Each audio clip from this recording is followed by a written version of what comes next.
नमस्कार, आम्ही आमचा प्रकल्प सादर करतोय. ब्रिजवरील अपघात ओळखण्यासाठी स्मार्ट प्रणाली. आजकाल रस्ते आणि पुलावर वाहने अपघात वारंवार घडतात. अनेकदा अपघात झाल्यानंतर तत्काळ माहिती मिळत नाही, त्यामुळे मदत उशिरा पोहोचते. आमचा प्रकल्प हाच प्रश्न सोडवण्यासाठी तयार केला आहे.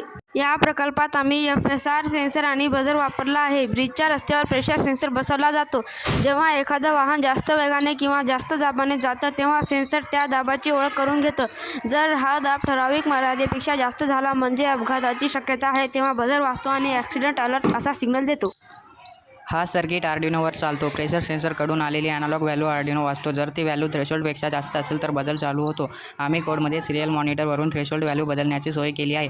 म्हणजे पोटेंटोमीटर लागणार नाही. फक्त P600 असा कमांड टाकला की थ्रेशोल्ड बदलतो. त्यामुळे प्रणाली अधिक फ्लेक्सिबल आणि वापरण्यास सोपी आहे. या प्रणालीमुळे अपघात तात्काळ ओळखता येतात. ही प्रणाली ब्रिज, हायवे आणि स्मार्ट सिटी प्रकल्पासाठी उपयोगी ठरते. धन्यवाद.